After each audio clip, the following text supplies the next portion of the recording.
Hey everyone, so EverlongMystic here. We are doing a pick a card, and we're only doing three, and it's about challenge. Like it's your next challenge. So you're picking a mountain, mountain one, mountain two, mountain three, and we're just gonna dive into it. So here we have mountain number one, and I'm gonna write the timestamp real quick.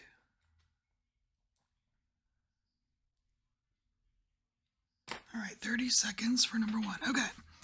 So, for those that picked mountain number one, we have your cards right here. All right, so for the challenge, we have Aries. We have the Page of Pentacles. We have the Two of Cups. And we have the Page of Swords. And for the energy that can help you deal with this challenge, get through this challenge, we have man, myself, humankind. We have temperance, the Hierophant, and the Seven of Swords. So what I'm seeing as the challenge here with this flaming action of Aries is I'm just seeing like this very, very fierce independence, really. Like a fierce independence. It says even like a one-man band, like doing it all yourself. I don't need your help. I can do it all on my own. But like the challenge being the repercussion or one of the side effects of that, which is which could very well be pushing yourself away from people. And so with this Page of Pentacles here, if it feels as if it's going to be, especially with the turtle front and center here, it's going to be a slow process to get through this challenge. And I don't know if it's a learning curve. Like there might be a slight learning curve, Aries, because I'm calling you Aries. Oh, that's funny. I'm calling you Aries. But you don't have to be an Aries to have picked pile number one, and that's funny because Aries is the first card in the musical Alchemy of astrology deck. But there's this slow process that needs to happen. But it almost seems like you don't lose sight of what is precious to you. You see the way she's just holding this fox. And then we move over to this Two of Cups here, and I'm really just not getting a traditional Two of Cups vibe from this card right now. To me, it looks a lot like not so much union as a face-off. Like going back to this card here, like it's you against the universe. You're gonna take it all on, and you're gonna do it all yourself, or something like that. It just seems, yeah, like just kind of like a face-off. And here we have another page, the Page of Swords. And I noticed that this page looks serious, which there is kind of a serious energy going through this. And I noticed the blue jays on the sword, and the thing that sticks out to me about blue jays is, like, in some ways they're not always honest. You know what I mean? Like they will pretend to be something bigger and greater or different than themselves, to have a certain effect. It's like a slight manipulation of the other birds or something. You know what I mean? And I don't know what like, yeah, you're all going to be different, whoever picks mountain number one, but I'm getting South Node South Node issues here. And so it might be helpful to look just to see what your South Node is, to see if you're falling back. Because to me, I'm just getting this impression that of someone who is like, what do they say, like up to your old tricks, or and that could very well just be falling in your comfort zone of the things that you know how to do, or you know what I mean. But we have a page here, we have a page here. The pages are often students, especially the page of Pentacles to me. And there's a learning curve here. It's like something you're not used to. And so that's kind of like the description of the challenge. And down here, we're going to look at what can help you get through the challenge. So we have man, myself, humankind, to be one with yourself, to be one with the space around you. And it's interesting that this came out because we've got this like you against the universe, right? But really what's going to help is being one with the universe, right? Um And here it even says to be the symbol of a symbiotic shared expression of self and others, which is what this Two of Cups really wants to be, you know? It's being part of a greater whole. To be your own starling in the global murmuration, cloaking and flocking with feathered inspiration. It's almost as if you can like transmute these blue jays somehow, you know what I mean? But really being one, so like keeping that idea, or just this, I belong and I'm a part of everything. That's going to help you with this learning process here. And then we have temperance, which is, again, it's like you're I feel like you're going to need some patience here a little bit,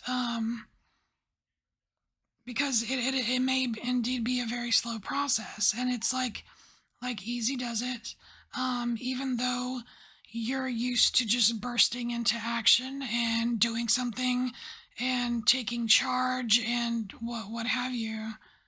But I think there are some toxicities. What's standing out to me here is the constant necessity for validation.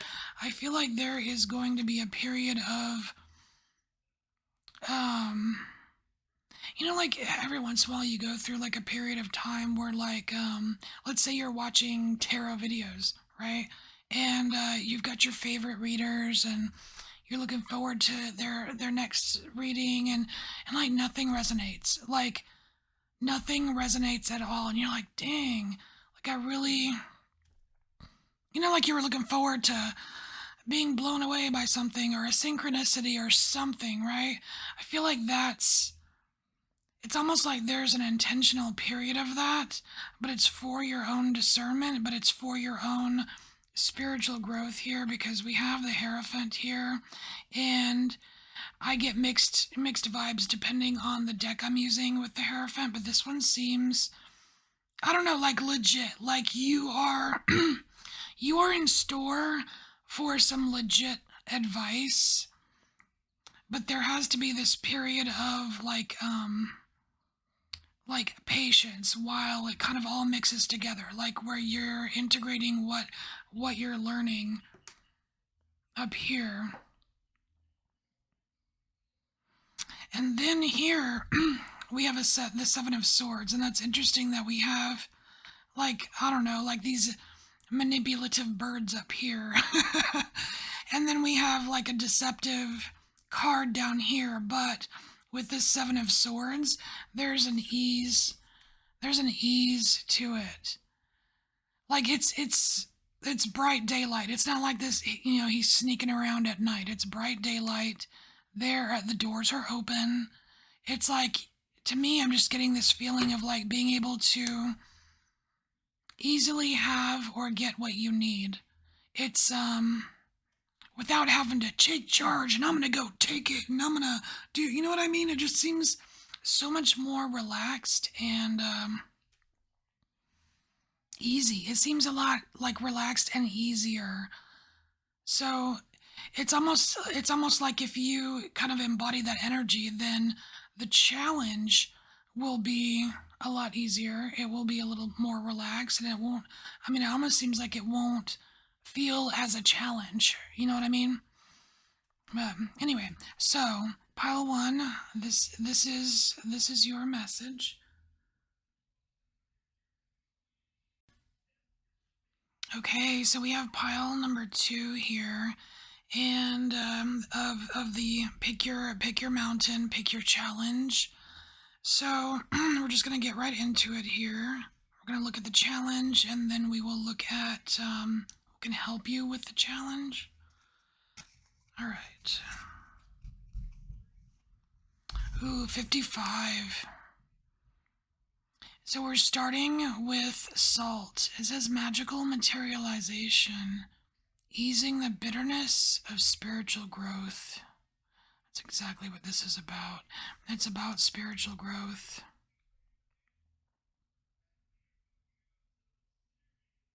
It talks about a completer frequency. I don't know what a completer frequency is, but what I'm getting here for pile number two is that the next challenge that you're going to face, or the challenge you're facing now, has something to do with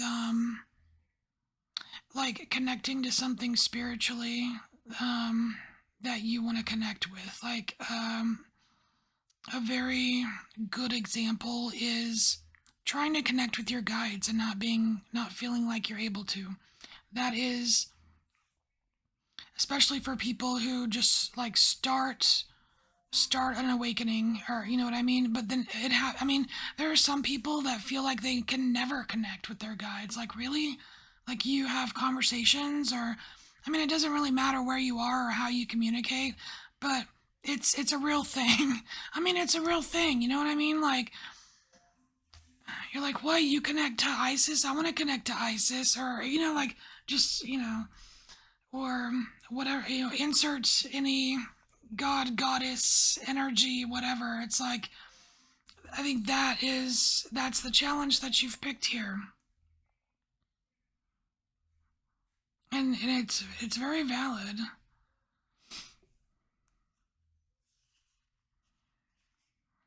Now, it does also say fixed modality. So Taurus, Leo, Scorpio, Aquarius. There's something fixed about this, as if kind of like trying the same thing over and over and over, and it's not working. I do it again, it doesn't work. I do it again, it doesn't work.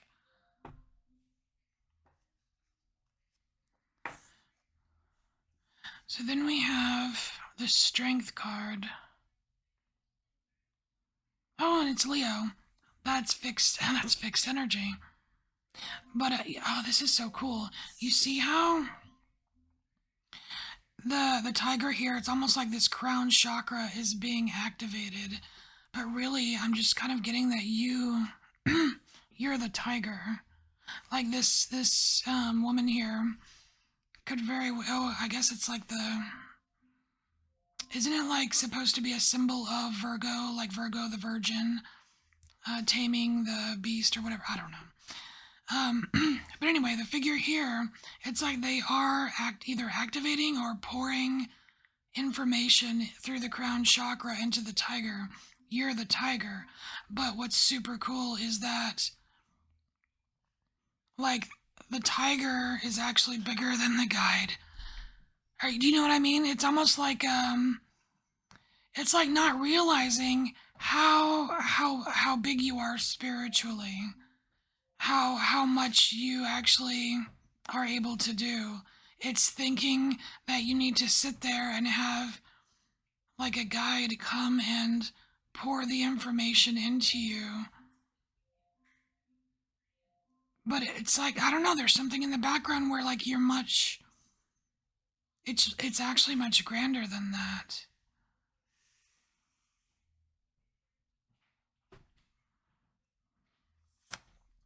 And so the next card is Strength again. No way.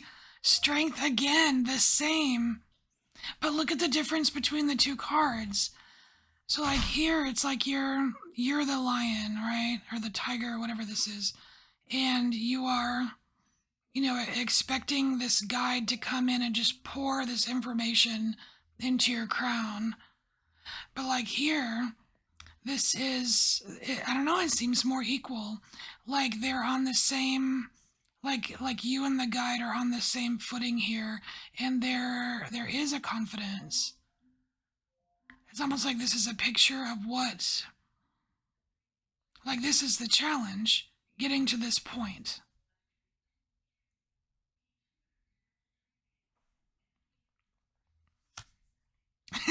And then we have the devil card. So yeah, it's man, I hate that situation. Well, I don't hate. Hate's a bad word. I shouldn't say that. It's difficult. I mean, it's a challenge, right?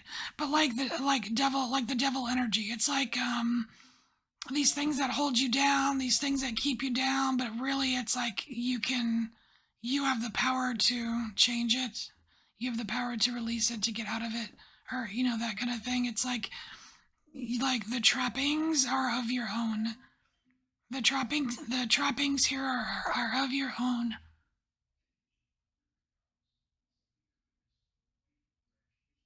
Like if you are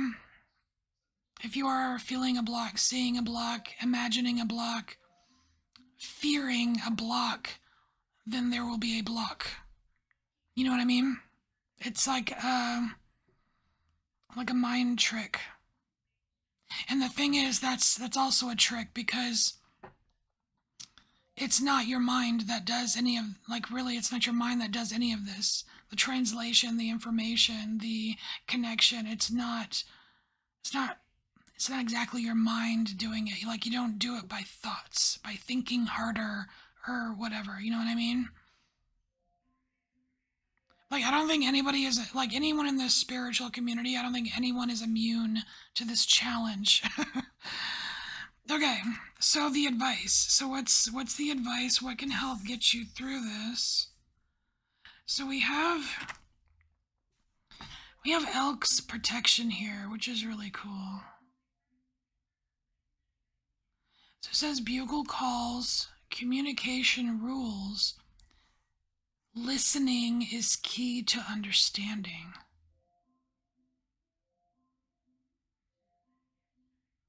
That's the answer right there, is listening. And it's not just like sitting there in the quiet meditating, and I mean, it's not just that. Like there are other ways to listen. And it's like you can listen with your body. You can listen with all of your senses. You know what I mean? It's like not just your ears. It's like kind of like it's about expanding your idea, or your expanding yourself in order to incorporate more modalities. I want to say is that's kind of what's coming through here. Like, be very open-minded to like different ways of sensing, different ways of listening. Because like people are unique in the way that they translate, in the way that they connect. It does not have to be a cookie cutter thing. Like, if someone writes it in a book, like, this is how you connect to your guides, like, that doesn't mean that's gonna work for you. It might have worked for them, and that's great. But you're allowed to be different. Like, you know what I mean? You're allowed to connect your own way. I mean, some people can't meditate at all. Like, they literally will go exercise, and that's their meditation. And it's like it's about getting in the zone, right?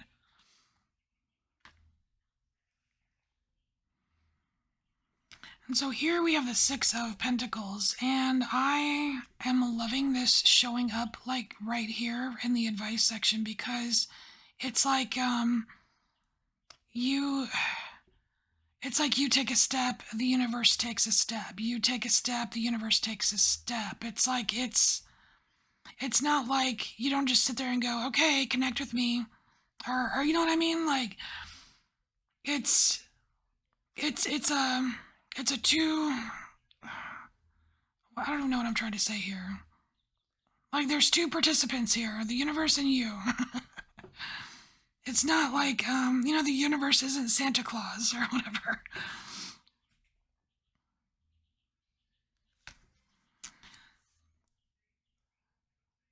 And so next we have Ten of Swords. I think this is really interesting. I feel like this is a separate message here about knowing when, knowing when things are over, knowing when things are done, like knowing when you have exhausted something. But also, I'm definitely seeing two mountains in the background, and to me, this seems like past struggles that you still might cling to, like those challenges are over. I mean, it could even be trauma. I don't know, but it seems like there's a message coming through here about things like past struggles, past problems, past challenges, and when they're done, they're done. It's like to be simple, I guess. Like don't borrow trouble, don't borrow worry. You know what I mean? Like, is it necessary? Do you have control over it? Is it really your struggle or is it someone else's? Or, you know what I mean? Like, put an end to unnecessary stress, worry, struggle, challenge. Like, if it's not yours, don't carry it. You don't have to.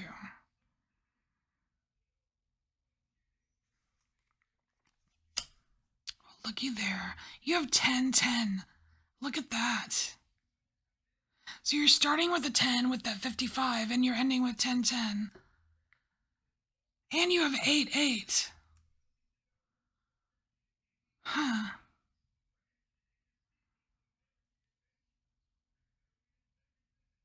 All right. So anyway, let's look at the numbers. So here we have the 10 of Cups, which is nice. And what I'm getting from this 10 of Cups for you is that it's about like your energy, your like what do you want? What is your what is that greatest fulfillment? What does it feel like? It's about what it feels like.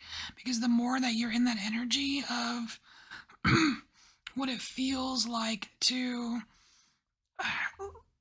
be happy, freaking happy, to be satisfied, to be in joy, or you know what I mean? Like think of the energy of laughter. It's that is going to really that's going to really help you connecting to what it is that you want to connect to.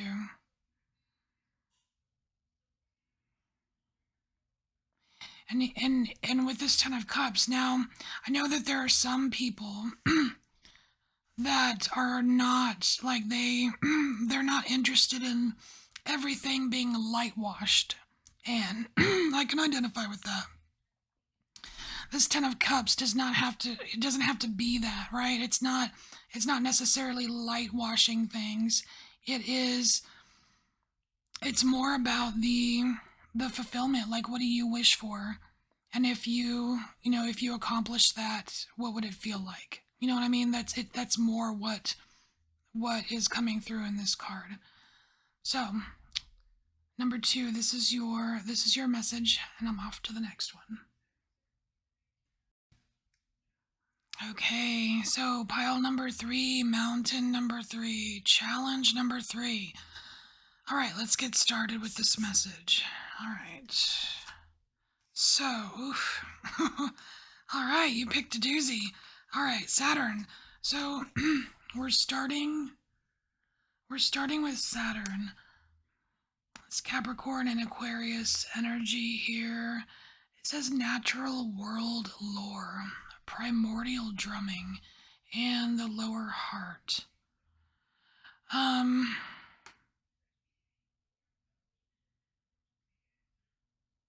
I'm getting a little bit of fear. I'm getting a little bit of fear here.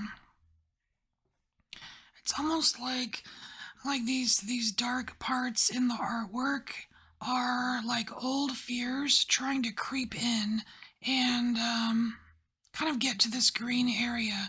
But really, you want the green area to fuse out. You don't want the this dark area to fuse in. Something about old fears. And I think there's something on the back about distortions.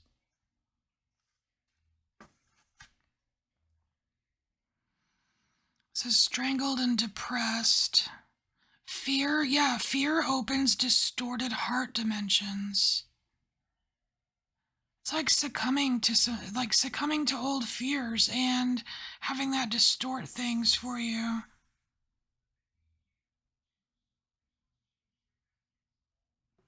So, what's next?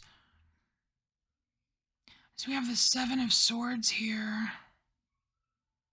And if we really are, if we're talking about a challenge of what looks like distortions or fears coming in,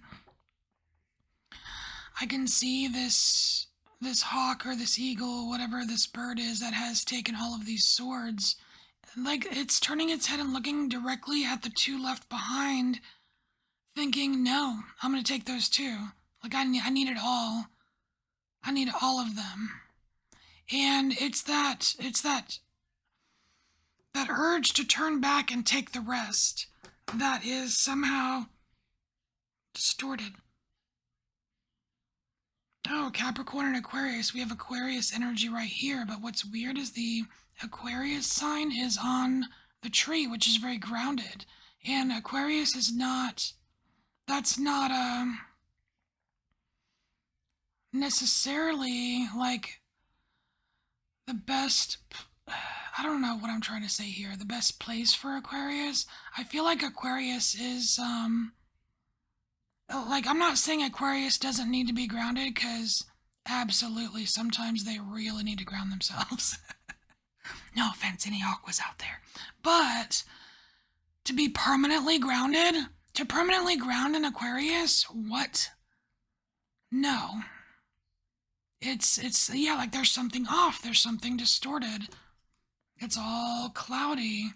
Something is not right. It's like an example could be like an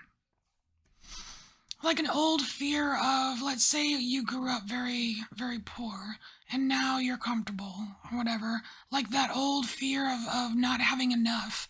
Like that very root chakra kind of feeling of like your security being threatened in some way. It can like as if it triggers those old things where you feel like you need to hoard or something. Like I need to buy, I need to fill my pantry completely up, even though there's enough food it'll expire before I eat it all. Or you know what I mean? Like something along those lines.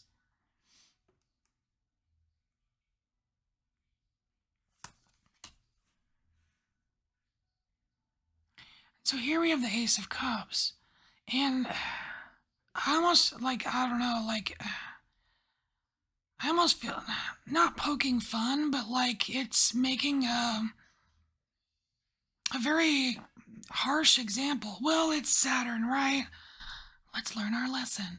Um, like this Ace of Cups, it's like it's literally teasing us here with this eyeball and this cup. It's like you want you want the cup to runneth over. You need all those swords, don't you? It's like, and the thing is, it's like you got these fish that look like they're swimming in a circle, like around and round you go. You want to get on this merry-go-round? You want to do it? It's like once you hop on that current, it can it'll be hard to escape. I don't know. It's weird. Like that's the challenge of it, right? Of once you start letting those distortions in, or once you start entertaining those fears, it gets easier and easier to just swim in it. You know what I mean?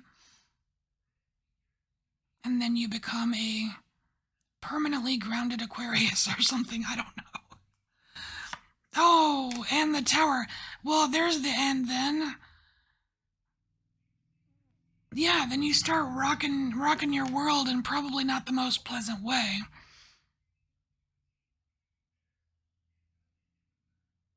I feel like this is a possibility if you like refuse to learn the lesson, or if you refuse to see what's happening with something like this. Like really, it's like go look and like something might be creeping in, and it could just be a bad habit, it could be an old fear, but there's something distorted about it, and it's like you're being asked to take a look. The thing is though, it's taking that look and seeing it for what it is the challenge here. So, what can help you? What's the advice? All right, so we have Brahm, the butcher's broom. All right, so we have Brahm, and it totally makes sense. So let's see. I think it's the middle section here. Scarlet berries, large as cherries, speak of the scrubbing back of bloodied stains, troubles traveling from the astral to stalk the living, must be scoured away. And so this part about troubles traveling from the astral to stalk the living, that's the creeping in. That's the something creeping in, whether it's fear or a familiar distortion. But that's what's stalking the living, right? And it just like it needs to be cleaned up. The harsh sweeping up that begins in dreams must be tackled in life by fully removing its stains. And so fully removing its stains, that's seeing them. You have to see the stains to remove them. You know what I mean? And it's that look, like the looking for the stains, seeing them, that's the challenge.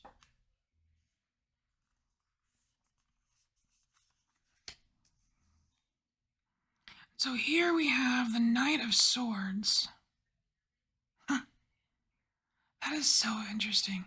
So with this Knight of Swords, I mean, it almost feels like an offering. Like, do you want to see? Here, this is how you do it. Like here's a tool, you know. But what what I'm really noticing here is the eyes. It's almost like you're like halfway there or something. Because like one eye, you can see the pupil, like good vision, right? Being able to see. And the other eye is all, it almost looks like a cataract, like clouded over. And that's the distortion. It's almost saying like at any given time, you have the ability to see perfectly and to see distorted. What do you choose?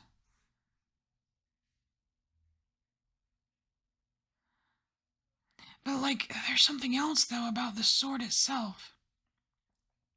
Because like in this card, you've got this eagle or hawk or whatever it is trying to like get all of the swords. Like, I need more of the swords. I need more of this. I need more of this. I need it all so I can be be fulfilled or filled up or have enough or something. But here it's like you don't need all of those. You don't need all of that. You just need this one. And like it could just be the sword of you or your truth or a pure form of something. Maybe it's your broom. Maybe he's handing you the broom, right?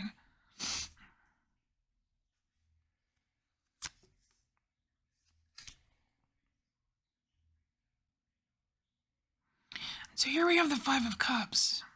And we keep talking about sight and seeing things. This is seeing the 5 of Cups energy differently. It's like like the 5 of Cups. I mean, you know what that feels like. It's like, depression. Like didn't say that? Yeah, strangled and depressed.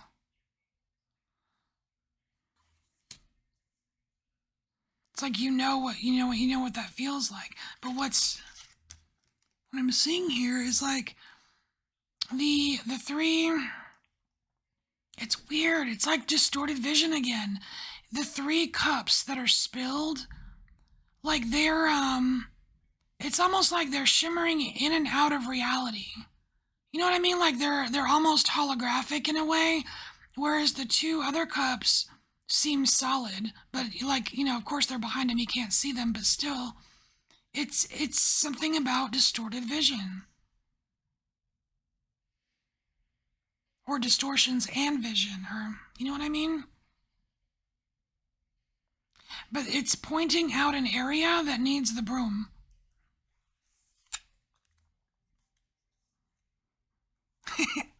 Oh wow, the hangman. So it's like by doing that, that's what's going to prevent you or help you from getting too caught up in something here. Because these, like this wheel up here, it turns. It's like it's going to keep turning and eventually it's going to snatch up your feet there, or his feet, or whatever. But like, but it's, you see all the coins falling though. It's like, to me, that these coins falling out of the hangman's pockets are kind of like all of these swords that you don't need. You don't actually need.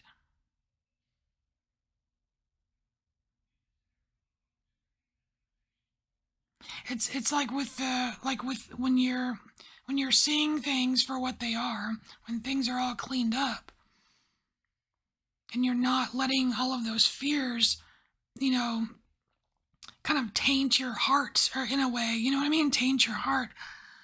Or not poison, that seems so severe, but you know what I mean. Then it's like it's a lot easier to let go of the things that you don't need, whereas here you're clinging to them. Anyway, this is very interesting. All right, so this is the message for pile number 3, and thanks for being here. I'll see y'all later. Bye.